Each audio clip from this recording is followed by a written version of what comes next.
YouTube, I'm back to another one of my videos. So yeah, today you'll notice I'm sitting below my recording space. I'm also sitting in the ground again in a short sleeve t-shirt. So this is how you know I'm in like a really relaxed atmosphere. I feel like I'm going to use the wall for like, I don't know, bigger videos like my own art recaps and album reviews. I feel like it's going to be used for more like that kind of shit.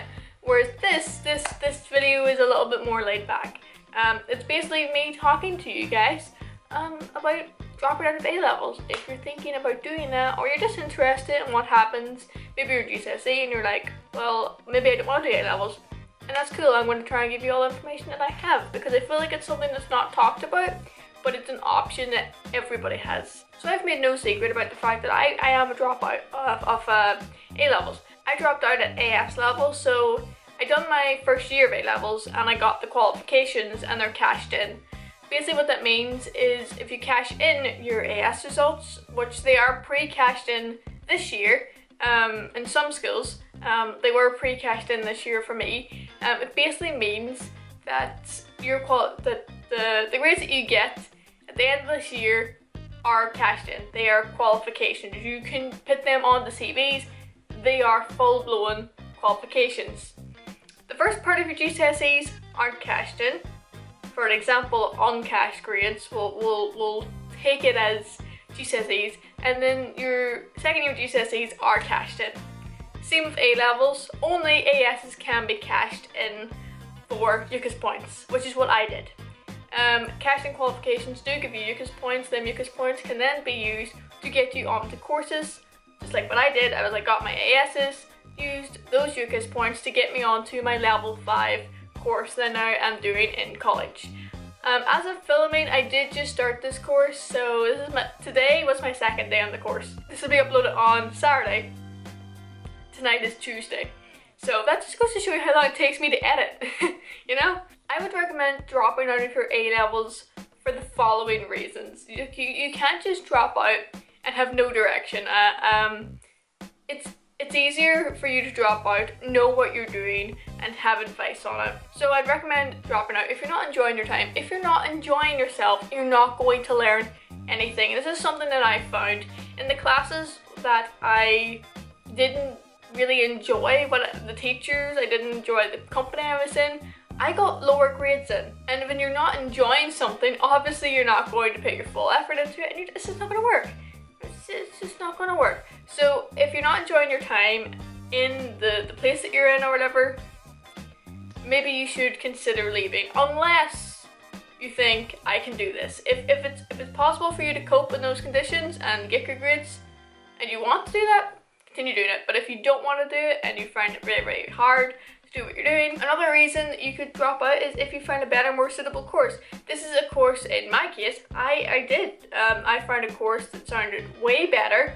I was able to get into it if I'd done a good of my ASs, which I did, thank God. And I was able to leave my school a year early and go on to this amazing course with all new people and in a city as well, which is a big step for someone like me. And finally, I would recommend it if you want change. So if you're the kind of person, I was in my old school for 6 years, and I was kind of getting a little bit sick of the same old for 6 goddamn years. I know there's people in there that are fighting for the whole 7, and you know, my closest friends are still in that building, so I didn't believe them, but you know, I always say that if you're close enough friends, you can get through a lot of stuff. And you know, not seeing each other every day can be hard maybe sometimes, but as long as you know that they're only one text away, one phone call away, or whatever you use to contact them, really, you're all good, really, you're all good. For me, wanting to change was good because I've lived in a small town, and then I've went from a small town to another small town, and it just you're stuck in this mentality. And for me to get the break to go to a city and learn in a city, in an environment where everybody is so like open-minded, like I used the example that there are pride flags outside my college. You know, like you have to, there's this here bar, it's kind of looks like it's closed down, but there was Pride taking place along that street like about 2 weeks ago, and the Pride flags are still up. They never really took them down. There's little mini Pride flags as long as you walk. It's really nice actually to see the Pride flag as you walk into your college. There's just something nice about that. There's also an American flag and a European Union flag out there as well. So cities are cool places. Cities are very cool places. So if you want to change, maybe consider going into your course in a place that you don't know. Like the place that I go for my course, I don't know it at all, but I was able to walk around, find the college, explore the campus. Like it gives you this new kind of cool thing. It's just very cool, and if you're craving a change, it will make you so much more happier if you do go for it and seek that change. If you're unsure about what other options you have, so say if you're in your AS year now, you're not liking it, in fact you don't really like your teachers, you don't really, there's some peers that are annoying you, and your free classes are an absolute nightmare, and you're not sure what other options you have. The thing that really helped me, and this is how I got onto my course, was I went to the careers advisor in the school and I talked to my careers advisor and says, listen, look, I hate this year, I want to drop out, what can I do if I drop out? He got all the specifications, all the books and stuff from different colleges and stuff that I could go to, and he marked courses that I was interested in.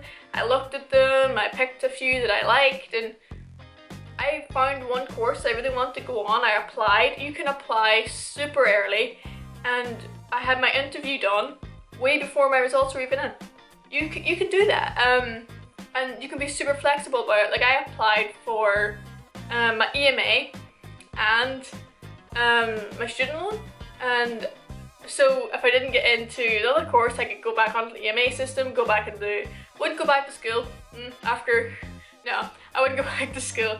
But if I needed to go on to like a lower level course, or if I got into a higher level course, the student loan would be there to help support me.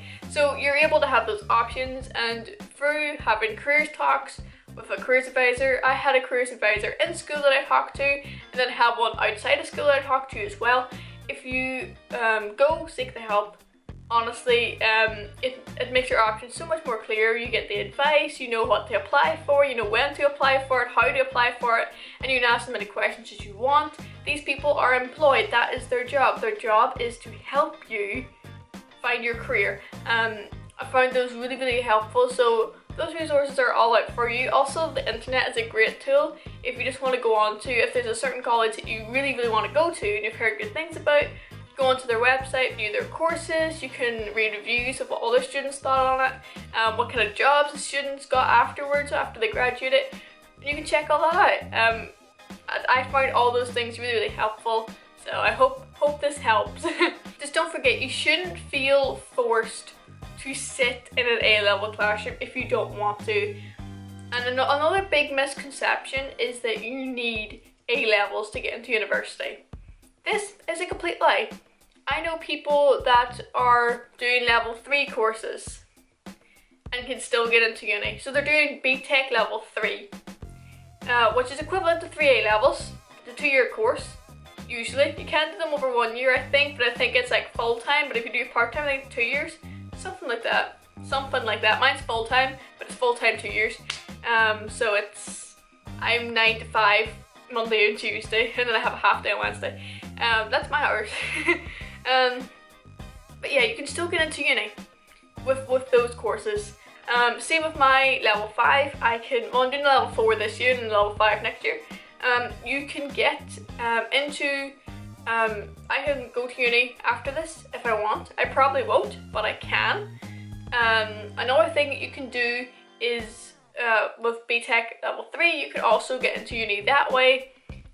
Because all those qualifications gather you UCAS points. It's not the A-levels that get you in to uni, it's the UCAS points that get you into uni. Yes, A-levels are the more streamlined, cheaper approach, but another thing I feel like I should point out is if you have an interest in a particular area, like I'm film production, if you're interested in that area and you know you want to go down into this road of careers, maybe courses are for you, because I feel like A-levels are more split in, like you can pick your A-levels. I'll just pick 3 random ones out there, right? English Lit, biology, and geography, right?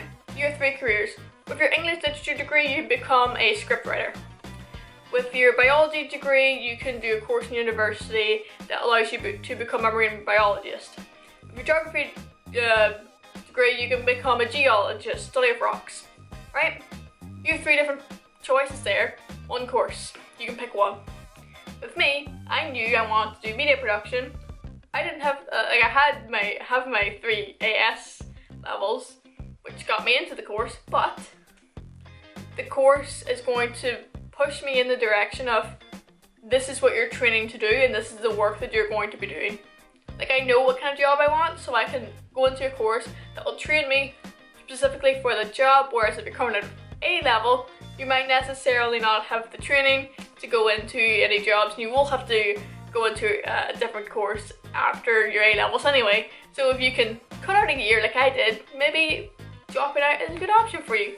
Maybe, you know, that's something you should consider. So yeah, I guess that's all I have for you guys today. This is kind of just a quick little video. It's probably a little bit all over the place because I haven't really had time to like write a script. I just wrote this here, little script over here, very roughly.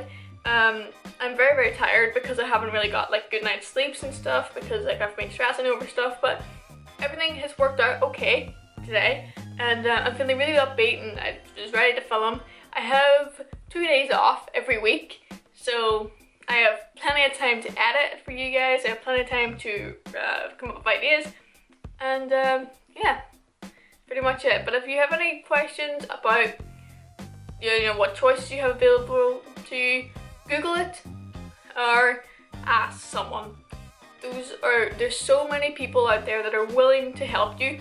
Another thing that's really good is if you go on to there's student forums online. If you just sign up to, there's this website called the Student Room, I think that's what it's called. I have it bookmarked, but it's really handy as well. I've asked a few questions on it.